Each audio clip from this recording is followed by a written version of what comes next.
position. He opted out of his contract, offered the Lakers to take a pay cut if they could find a free agent to sign. They didn't. This year, no such offer has been made, and the expectation is that LeBron will opt into this deal and take $53 million and his no trade clause into next season. And then obviously we have one more thing, which is the Austin Reeves situation. He turned down a 4-year, $90 million contract extension this week. That was expected. He can sign for more next season when he can become a free agent and probably attract, if he has another good year, Dan, a 9-figure contract. Yeah, that's good for him. But in the meantime, the Lakers, nobody made a bigger move than they made during the season when they got Luka Doncic. And as Wendy pointed out, now they got to convince him they're going to build a championship team around him. How do they do that? Yeah, and Rob Pelinka, their general manager, he was up front, certainly at the deadline after the Luka trade when they tried to go acquire Mark Williams, and that trade was rescinded. And then when they lost in the postseason, he said, well, that's our priority right now. Here's what they have to offer in free agency in the trade market. They have the $5.7 million tax mid-level exception. What does that get you? Could get you a player like maybe Luke Cornett. The market of free agent centers is very shallow. Al Horford is certainly another name. Larry Nance Jr. Certainly Jackson Hayes, who is already there. Precious Achiuwa, Clint Capella. Those are some of your veterans there. Mason Plumlee, as we said. The other thing to focus on is the trade market. They have over $60 million in expiring contracts. Gabe Vincent, Rui Hachimura. They've got a first-round pick in 2031 or 32 to go out and make a deal. It's interesting, yesterday the Lakers sent out cash in a trade with Chicago. That has hard capped them at the second apron. They've got the flexibility still to make a deal. They're about $16 million under, so they have to prioritize how to make the money work. They're not allowed to take back more money in a trade. So if they trade a $12 million player, they can't take back $14 million salary because of the apron rule. So we'll watch what the Lakers do over the next couple of weeks here.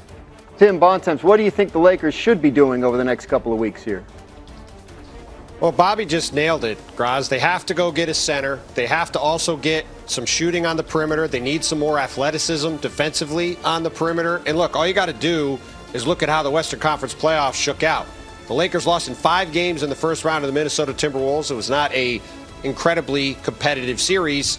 And the Minnesota Timberwolves went on to make the Western Conference Finals and lost in 5 games to the Oklahoma City Thunder in what it was a not very competitive series. So when you look at the gap that the Lakers have to make up to catch up to a team like Oklahoma City, the defending champions, who should be even better next season with a young roster, getting better and more experienced, and now going through the 4 weeks or the several weeks that it takes to win the 4 rounds to win a championship.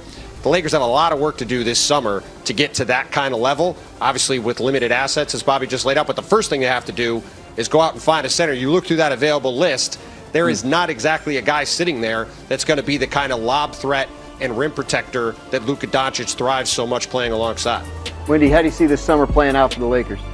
Yeah, so none of those players, quite frankly, are a player that Luka Doncic is looking for because they're not the lob threat and defensive center that fits. And that's really what really transformed his situation in Dallas when they went out and got Derek Lively, when they went out and got Daniel Gafford. So the Lakers are going to have to use these expiring contracts. And I will say, there should be a deal for them to make. Now, whether or not it will transform them as a team, I don't know. But they've prioritized it. They've had months to analyze it. They've had months to have negotiations. There's no reason why in the next few days they shouldn't be able to execute a trade. If they do not, they are going to basically be going to Luka and saying, hey, trust us. And maybe Luka will. Luka has given no indication that he won't sign that contract. But ideally, you want to get that locked up so that you can approach with new ownership a multi-year approach to building around Luka Doncic. All right, so we'll keep a close eye on that. We're also keeping a close eye on Giannis Antetokounmpo and the Milwaukee Bucks. What's going on? Working out. Look at Luka. He wants the world to see it. Magic. Obviously, the Luka trade shook up the entire NBA. There have been so many questions about his conditioning and everything else. Even the Lakers coach, J.J. Redick, brought it up. We need to be in championship shape. What is your message to Luka, and what is your expectation of Luka for the coming season? Well, first of all, great job by Coach J.J. Redick to put everybody on notice on the Lakers team that they have to be in better conditioning for them to win an NBA championship. And I'm glad that Luka listened to JJ, and now look at him. I mean, He looks great right now, and the rest of the Lakers have to do the same thing, right? And Luka, it's great what you did in Dallas, but the difference is in Los Angeles, we expect championships, and we expect our superstars to lead us to a championship. LeBron has already did that. Now we want Luka to do the same thing. But it's going to take more than just Luka, right? It's going to take more than just Luka being in shape. Rob Pelinka got to improve the roster, right? And so we need a big man, and so hopefully we'll be able to get a big man during this offseason. I think we must improve the bench as well, and so Rob will have a chance to do that as well. So we got to get faster, Jay. Right now, the Lakers are too slow, and Minnesota really exposed the Lakers, right? And so when they had individual matchups, they went at Luka and they went at Austin Reeves. So they must improve the defense. If they don't improve the defense, there's no way the Lakers can win a championship. Magic, I was curious, when Luka gets a chance, I see him on this podcast, Mind the Game, with Steve Nash and LeBron James, talk a lot about, it feels like it's them against the world. What do you see that relationship being like between LeBron and Luka from what they both need to bring to the table in order to get their team over the hump? How does that have to mature? Well, hey, Jay, they have to take on that mindset. It is them two against the world, right? Kareem and I used to say it's us against the world, and we didn't mind that. We embraced that. And so we went out and said, okay, bring it on, And so him and LeBron got to say, hey, we got to get together and say it's us against the world, but we need other guys to help us win the championship. Look, all you have to do is look at this playoffs right now in this final. SGA is not playing by itself, right? You see, Halliburton is not playing by itself.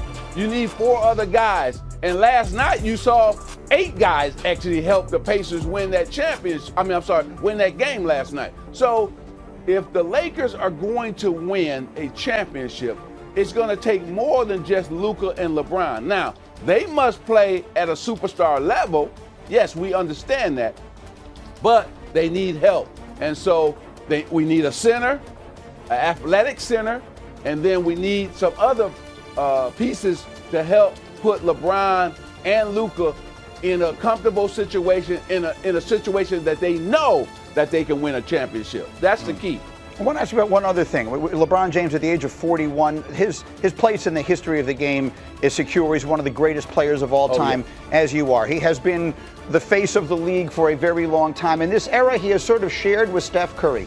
I'm fascinated to hear, when I ask you to talk about Steph Curry, what his career is, how you define him historically, because it's a complicated one to try and put into perspective.